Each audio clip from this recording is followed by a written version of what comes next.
What's up, everybody? Weston here with the Hidden Gibbon, and today I'm just doing a little bit of a light one. Now, I know that universes beyond are, for lack of a better word, incredibly divisive in the Magic community right now. I myself like universes beyond as long as the sets or secret layers or commander products get the love and care that the property deserves, right? I think that a lot of things can actually fit into Magic, and even if I have my own misgivings about some or not excited for some properties like Spider-Man or Turtles, I am okay with them so long as it brings joy to other people, right? I know that there's that whole pigs and slop argument and things like that, but truly, I want more people to be able to come into this game that I love. I remember when Magic was not a very big hobby. So, we're going to rate some of them today. And I've got, what we're going to do is we're going to rate all of the main sets that are Universes Beyond so far, and then also the Commander products. We are not going to rate secret layers at this time, nor are we going to rate sets that are upcoming, because obviously I haven't seen how those are yet. And I'm going to go one by one through these, and I'm going to give them ratings in each category for these categories. Impact on constructed play, so how much of an impact it had on Legacy, Modern, Standard, Vintage, or Pioneer, if those still exist. Impact on Commanders, so how frequently do we see these? The Magic feel, so subjectively, how well does it fit into Magic the Gathering? Mechanical uniqueness, so how well was the set done? Did it feel really unique? Did it feel kind of interesting?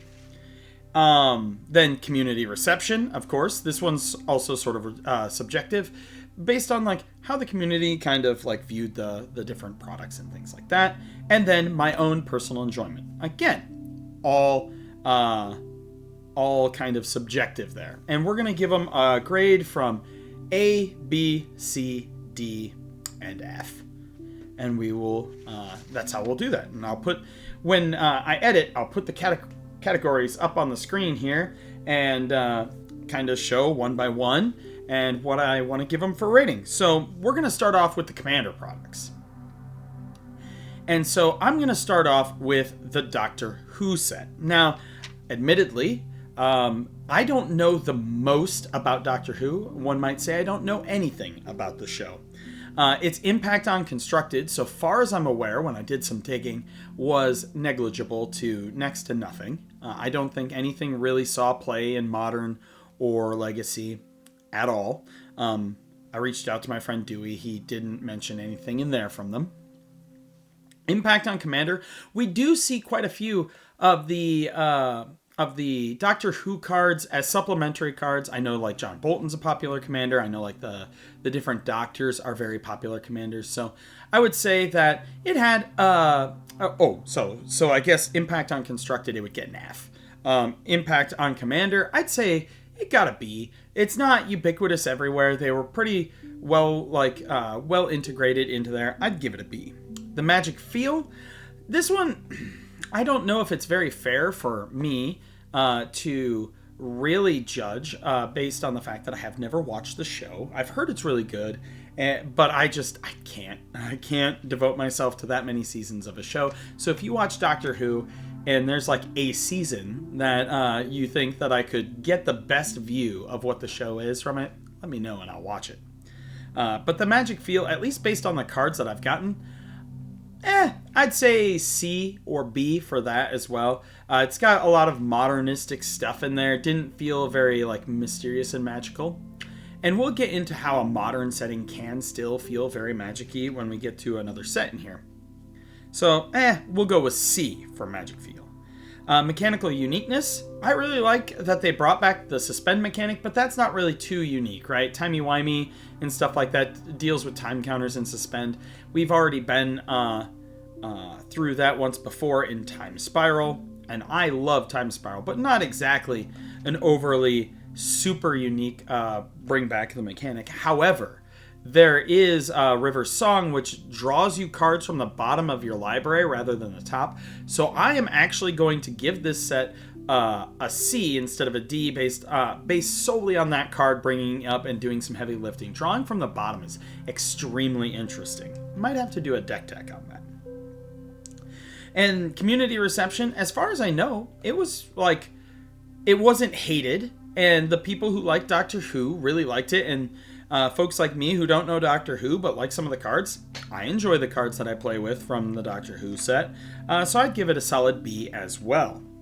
And then personal enjoyment, I'm going to give that a B solidly. Like I said, I don't know Doctor Who all that much, but since it was a Commander product, I didn't have to really get into it to really it wasn't something that blasted the universes beyond haters. It wasn't something that I really had to wasn't forced to get into, something that I wasn't excited for. So I'm going to give it a B, being fair there. Next, we have Warhammer 40k. Now, I know more about the lore and stuff of Warhammer 40k than I do Doctor Who, but admittedly, I know more about Warhammer Fantasy than I do Warhammer 40k, and I still have an army of Imperial Guard sitting over on my workbench over there where I paint models from when I was in high school, and my friends insisted that we would play the game. Never happened, friends. But Warhammer 40k. Impact on Constructed, I think one or two cards might have slipped in as a very niche sideboard thing in Legacy. I'm not sure, but I don't think it really had a impact on Legacy because Legacy is mostly MTGO now, and it never made it to Moto, and that's a huge problem. So I'm going to say Impact on Constructed. This one is also an F. Impact on Commander, it's pretty popular. The problem is that these cards are now several years out, haven't been reprinted because you would have to get the rights from Game Workshop again, and so a lot of them are very expensive.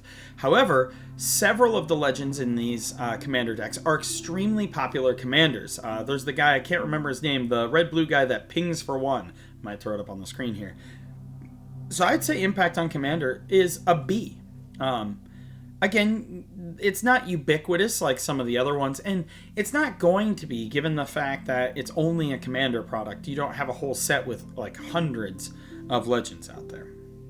As far as Magic feel, I am actually perfectly fine with Warhammer 40k. I think that this sort of dark, grimdark fantasy fits fine in Magic the Gathering, especially when compared to Edge of Eternities, which is a sci-fi setting as well. You can do fantasy and Magic style stuff inside of a sci-fi universe. And so I'm going to give it an A. I think that it fits very well inside of Magic the Gathering. Mechanical uniqueness. There were some mechanically unique cards, not very many. Again, this and the Doctor Who, I think we're just kind of testing the waters a little bit. Kind of finding their way. So I'm going to give this a C. There were some cards that were kind of unique, but not a whole lot. Community reception. Everyone I've ever talked to about the Warhammer 40k Magic the Gathering cards has really liked them. The only complaint I ever hear from anyone is that it's hard to get a hold of them now, and that is their biggest gripe. But that they were done well, really, really fun, and so I'm going to give them an A. In my personal enjoyment, I don't have too many of the Warhammer 40k cards, but the ones that I do have, I really like when I play. I really like the art style of Warhammer 40k, the aesthetic of Warhammer 40k. I wish we would have gotten more sets of Commander decks from there. When I wanted to play, I played Imperial Guard, and I would have loved these little proletariat soldiers as compared to the Ultramarines or the Tyranids. I would have really liked to see, is it the Tau? I think the Tau in there. And the Eldar, I would have liked to see those. But, so, I would say my personal enjoyment, I wish it had more. I'm going to give it a C. Then came Fallout. Fallout, the impact on Constructed. I don't think any of the cards really impacted Constructed at all. I never heard of any of them really doing anything. Correct me if I'm wrong. if there was, it was maybe one, maybe two. So once again, because the Commander products are so narrow, it's really hard if they're Commander only to make an impact on Modern and Legacy, right? And so I'm going to give that an F once again. Impact on Commander, I'm going to say that this was an A. Because the Fallout Commanders are far more ubiquitous, far more easy to find out in the wild than I would say the Warhammer or Doctor Who ones are. The Wise Mothman is one of the most popular commanders on the old EDA track when I looked up when I was researching for this video. Same with Kaisar. He's very, very popular. Even Dogmeat is pretty popular. And some of the secondary commanders are really fun, and I see them all over the place. Preston Garvey I've seen a few times out in the wild. And I would say for every one Warhammer or Doctor Who commander that I encounter 5 or 6 of the Fallout commanders. So I would say A. As far as that magic feel, I think that Fallout fits incredibly well into the as a magic feeling universe because it's kind of fanciful. It's kind of like dark fantasy in its own way, and it's sort of apocalyptic grunge with creatures and monsters. I think that fits perfectly. Sure, there's not magic, but in the realm of Fallout, some people think science is magic, and so I'm going to give that an A as well. As far as mechanical uniqueness, I am a massive fan of the RAD system. I think that that's a super cool and unique ability that they implemented. I wish that they would have gone further. Junk tokens I also think are really unique. I don't think they worked out quite as well, but I do think that was pretty unique. Where the set kind of faltered is both the Mardu and the Jeskai decks, the energy and then the tokens deck. They didn't bring a whole lot of new functionality to the table. Energy is a really parasitic mechanic where it's really hard to support, and the other one is just Mardu doing Mardu things. Even with Dr. House in there doing something unique with dice, I would say that although there are high highs with Junk and Rads, there were some low lows with the lack of innovation in energy and from the Mardu deck. So I would put that at a solid C because those two bring down those two others so much. When it comes to community reception, at least anecdotally, and I have never heard a bad thing about the Fallout sets. People really, really like them. People still pick up those decks when they find them. Like I said, Kaisar and Dogmeat and the Wise Mothman are all extremely popular commanders according to EDA track. So I would say that the community reception was an A to the Fallout set. And then personal enjoyment, I am slightly biased because I absolutely love Bethesda games. I played Fallout 3, I played Fallout New Vegas, I played Fallout 4. I tried to play Fallout 76. I hear it's good now, but when I first started playing it, it would crash every 3 minutes on my Xbox.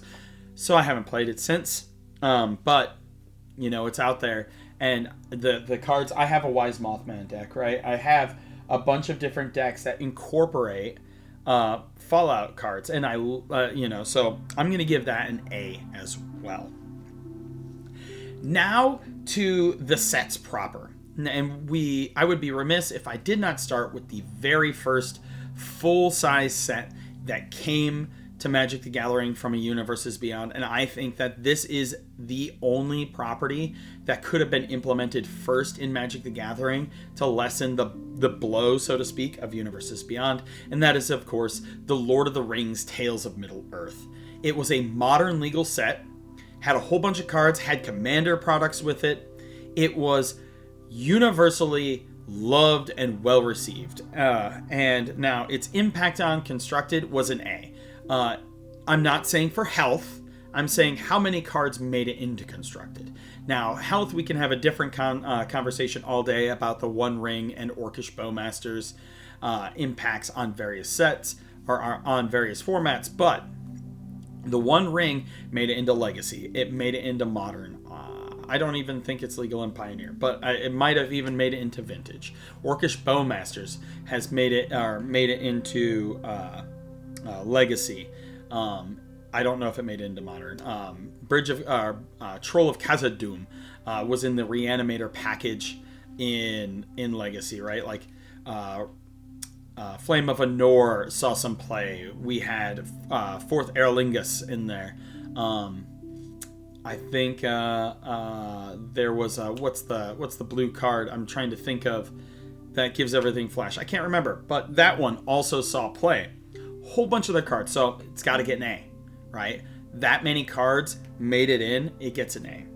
As far as impact on Commander, it's also going to get an A. Again, we can have a discussion about the health and impact that the One Ring and Orcish Bowmasters have had on Commander as a format in maybe a different video. But this is just solid, like, the amount of commanders are very high. You know, you see all over EDH, right? There's a ton of Lord of the Rings commanders. I see a ton of Lord of the Rings commanders. I have a ton of Lord of the Rings commanders. And so, like, that impact on Commander is going to be an A. The Magic feel. Magic is partially based on Lord of the Rings. And so this is an automatic A here. You can seamlessly fit Lord of the Rings in, and I could see Jace or Vraska or Chandra planeswalking and showing up on Middle-earth. If anything, Lord of the Rings is slightly more tame in its magical aspect when represented in certain media than you know, the planeswalking and things like that of Magic the Gathering. But it's an A, solid A. Mechanical uniqueness. The Ring Tempts You mechanic is tricky because it is extremely unique. So by definition of mechanical uniqueness, I would say probably like if it was just that, I would say a B because it is strange, but it is very unique. The issue is that we didn't see a whole lot of other really mechanically unique things other than voting. And the voting also was very clunky in addition to the Ring Tempts You being very clunky. Other than that, there were a lot of keywords that were kind of recycled, put in, and so I'm overall going to give the Lord of the Rings set a C for mechanical uniqueness. As far as community reception goes, this is a solid A. If you could go to S, you could make an argument for it for Lord of the Rings. The Lord of the Rings set, because of that search for the one-of-one ring, busted Magic into like the normie zeitgeist of the internet and the larger sphere. I had people at work for the first time talking about getting into Magic, people who had never done it before buying precons for Lord of the Rings because they liked Lord of the Rings, and now they still play Magic the Gathering because Lord of the Rings got them in. And I think that Lord of the Rings, and then later we'll talk about some other stuff, show the very best of what Universes Beyond can do. When Universes Beyond is done very well, given that love, that care, and like that passion, I think that it has great potential to bring a whole bunch of people into the game who otherwise would have never played Magic. And more people playing Magic is always a good thing, whether you want to admit it or not. So an A there. And as far as personal enjoyment goes, I love Lord of the Rings. Lord of the Rings is one of the greatest fantasy things that I have ever known. My Total War games that I play on Steam, I'm constantly looking for Lord of the Rings mods. I have Lord of the Rings mods for Crusader Kings. Yes, I love strategy games. I used to play the Battle for Middle-earth games when they were around. I still have that. If you remember Star Wars Battlefront, there was a Lord of the Rings Conquest game like that I still have for my Xbox 360. I still play it on occasion. And Lord of the Ring, like the personal enjoyment of the set, like I said, I have probably about a half a dozen Lord of the Rings themed sets. I have the Hobbits, I have 2 Sauron decks, I have a Saruman deck, I have all sorts. Oh, I have a Schmeagol deck, I have a Lord of the Nazgul deck. This is an A for me. Easy. And I am extremely excited for The Hobbit when it comes out for the same reason. Next, we've got Final Fantasy. Now, impact on Constructed. Final Fantasy had a lot of impact on Constructed. Vivi Ornithir had a massive impact on Constructed. There were some other cards that made an impact. Not as many, but BV and some other cards did make splashes across different formats. And so I'm going to give this a B. It wasn't as many as Lord of the Rings. Lord of the Rings earned an A, but this gets a B. As far as impact on Commander, this is, again, one of those, like Lord of the Rings, if I had an S tier, it could make it to S. Because, let's face it, it is the most popular set of all time. Selling, what was it, $250 million in its first day. And everywhere I go, whether it's in Spell Table, whether it's on Arena, whether it's in real life with my friends, there are Final Fantasy cards everywhere. They absolutely are everywhere. And so, automatic, like I said, A. As for the Magic feel, I'm not a huge Final Fantasy fan. I played Final Fantasy X. It's the only one I played. However, every card that I opened, every card that I saw, even ones with modern stuff, except for maybe the one car from one of the Final Fantasies, looked like it could be a Magic plane. Like, it looked like it could be Ravnica. It looked like it could be New Capenna. It looked like it could be Kamigawa Neon Dynasty, right? It looked modern enough that it was interesting, but still had that magical lore behind it. So I felt that it felt pretty seamlessly fit into Magic the Gathering. Because even though some of the settings are modern, they have swords and things like that. So easy A for the Magic feel. Mechanical uniqueness. This is where, once again, it's a little bit tricky. Because kind of like Lord of the Rings, it's almost like they didn't take a huge amount of risk. They did have sagas as creatures, and that is really cool. And I'm going to give them a lot of credit for that. But like Job Select is just living weapon. You know, we didn't have. There's a whole bunch of transform cards, but we've already seen transform cards. I would give it a B because those sagas as creatures really brought up the mechanical uniqueness. But outside of that, not a whole lot of the cards brought anything new and earth-breaking or ground-shattering to the table. So I'm going to give that a B. When it comes to community reception, easy A. Again, like, if we think that, if you think for a moment that this set wasn't received well by the community, the counterpoint to that is that, once again, it is the highest selling Magic the Gathering set by far.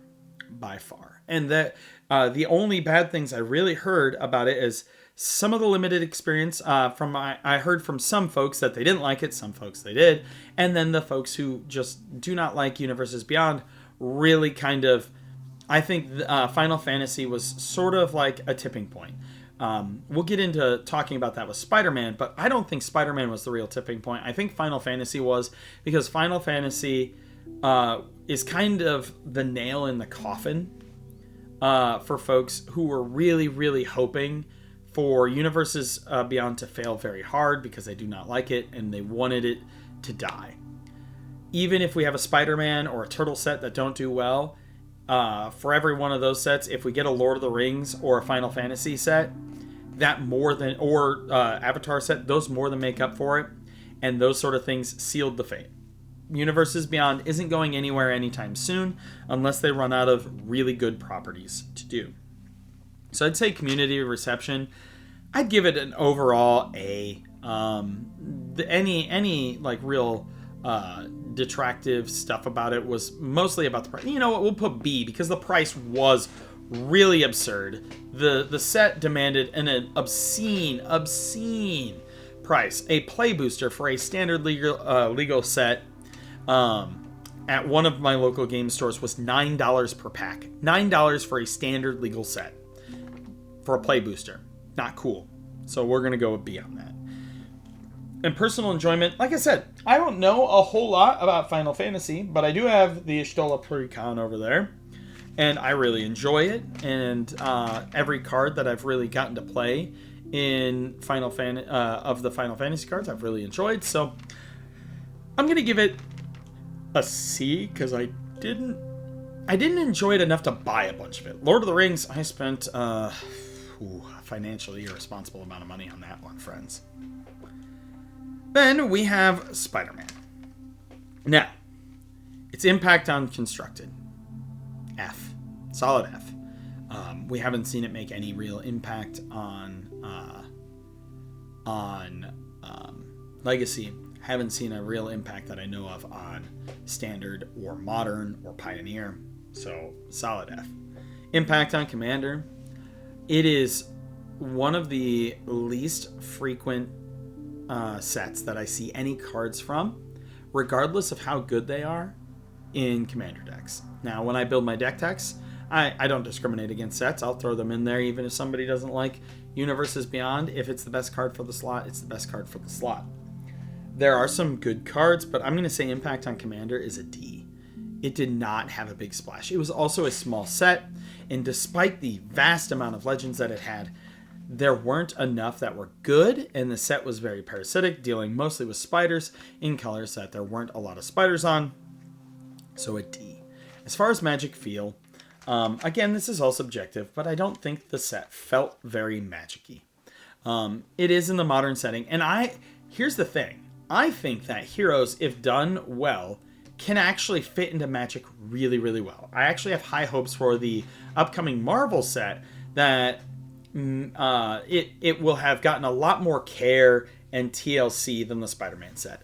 I will say this, that Spider-Man is the way that it is, not because it is Spider-Man. I used to think that I do think that Spider-Man can't hold up a large set by himself, but it is because it was initially supposed to be like an Aftermath booster set that they had to artificially inflate, so they bogged it down with a bunch of cards that were not great. And Magic feel, D. Mechanical uniqueness. The Infinity Stone's really unique with the harnessing the Infinity Stone. And web slinging's kind of interesting, but outside of web slinging, it was just mostly 1/1 counters on things, so I'm going to give that a D. Web slinging and the Soulstone mechanic, the harnessing of the Infinity Stone, getting drugged down by the fact that the set just didn't have a whole lot to offer beyond that. Community reception, I don't even think I need to talk about this one. For every one person I know that enjoyed the set, there was probably about 10,000 people who were very angry, and I think it didn't matter if it was Spider-Man or Turtles or SpongeBob or Battlestar Galactica or Bugs Bunny. Whatever that set was, it was doomed from the beginning. So F for the community reception. And my personal enjoyment, hot take, it's not an F. I actually put it at a B because I played quite a few of the Spider-Man cards in my decks. I'm going to say it. Eddie Brock, fun. Anti-Venom, I really like that card. Agent Venom, really like that card too. I have a few other Spider-Man cards that I'm really trying to do. I have about 4 Soul Stones that I managed to get or open, and so those are in my deck, so I'm going to give it a B. I'm going to appreciate the cards that I opened for what they are. The Let There Be Carnage, or the Carnage saga, pretty solid. Then we had Avatar, The Last Airbender. Avatar, The Last Airbender. A lot of people, there was 2 big camps that I saw for Avatar. And those camps were the people who were cheering on the destruction of Spider-Man and those who were cheering on the success of Final Fantasy. And this was going to really kind of judge how those were going to be. So let's look at the impact on Constructed. There's Badger Mole Cub. And there was Gran and Accumulated Wisdom. Those had a lot of impact on Standard. And so I'm going to give it a solid B, because I don't think they really did anything beyond Standard. I haven't heard about too much from Modern, and I haven't heard of any Avatar cards making a big splash in Legacy. Although there was some idea that maybe the 1/1 Shitong could, but Orcish Bowmasters shoots that thing dead. So we'll go with a B, because Standard really got a lot of support from Avatar. Impact on Commander, again, this one's an A. I have seen a lot of Avatar commanders out there. I have a ton. I have Ozai, a bunch of stuff, but mostly when I go to game stores, when I play on Spell Table, I see a lot, and I mean a lot, of Avatar cards everywhere I go, and so that's an easy A. As far as Magic Feel, I think that much like Lord of the Rings, you could slot the world of Avatar into as a Magic plane and you would not know the difference. If you kind of the way my friend Aaron Dean really hates Universes Beyond, and I had suggested Abandoned Air Temple as a card for him to try playing in one of his decks because it would go really well. And he's like, I don't want Universes Beyond, and I told him, I'm like, look at this card. If you didn't know what that set symbol was, that it was a Avatar card, you would not know the difference between this card and a card printed in Mirage or anything else. Most of the cards fit absolutely seamlessly into Magic the Gathering. So, as far as Magic Fields goes, it gets an A. Mechanical uniqueness. Now, this one actually does get an A because Earthbending is a hyper unique mechanic. That animating of the lands, if they get exiled or die, they come back. Very strong. Very unique. Firebending, also very unique. The idea of getting that red mana during attack step and being able to combo off Azula, am I right? And then, airbending in and of itself is a new take on Blink. I play Monk Gyatso, but like Avatar's Wrath, like sending everything out, very good.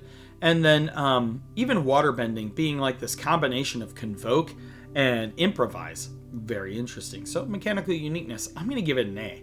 It really, and I think it benefited where Lord of the Rings and Final Fantasy didn't have those very in-universe mechanics that it could rely on. Absolutely, Avatar set them up for easy layup, right? The whole thing is about 4 different types of magic. Community reception, overwhelmingly positive.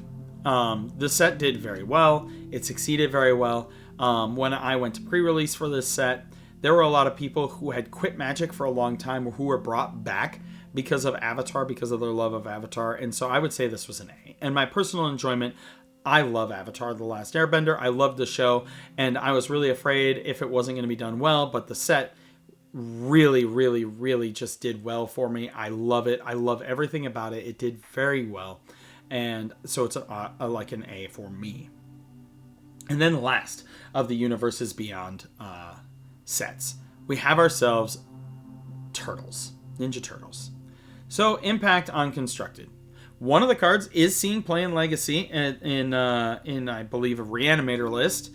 I think it's the Leonardo and Michelangelo card? I don't know. It's like a red-green that brings stuff into play. Sees play. As far as I know, not really seeing anything in Standard or Modern from the Turtle set, so we're going to have to give it a D. A card made it into a format, but not much. Impact on Commander, this is going to probably be an F. I am not seeing them anywhere other than in my personal friend group because my friend Jason is a huge Ninja Turtles fan. But outside of him, I have only encountered 2 decks in the wild, both on Spell Table, and I played about 50 games since they came out. Only 2 of those games have I seen commanders from Turtles, and not really any cards from the sets. So, unfortunately, F. I think I said D, but it's probably an F. Magic Feel, kind of suffers the same way Spider-Man does. I would say D. I think it feels more magic-y than Spider-Man, but not by much. So D. Mechanical uniqueness, I really like Mutagen. I do. And I like the sneak mechanic. I think that the sneak mechanic is a really good play on ninjutsu, and I really like how Mutagen works.